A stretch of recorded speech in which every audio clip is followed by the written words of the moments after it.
If you live in a bilingual location just like I do, a custom greeting message can be essential for you with your Instacart clients as an Instacart shopper.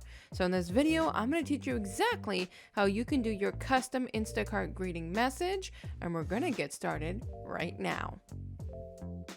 So we are on the home page first, and we're going to go down to the bottom right hand corner, which is your profile, and we're going to click on that icon. From there, you have a list of drop down options. So stay on the bottom of the page and click on settings, because it is a custom greeting message, which is customizable within your settings. Now, the next one might seem self-explanatory, but let's go ahead and click on that set custom greetings at the top of your page.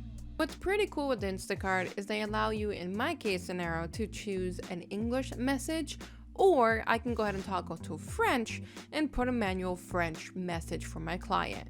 Now what I do, because I'm not bilingual, is I put the two together and I send it off. This way my customer can decide which language that they prefer, instead of me having to send them two separate messages.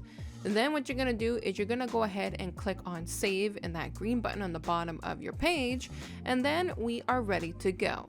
To get out of this page, click on the top left hand corner, which is your settings, and then from there it's going to bring you to this page. Click on the bottom left hand corner, that little bag, and then you are back to your home screen and ready to go to start your shopping.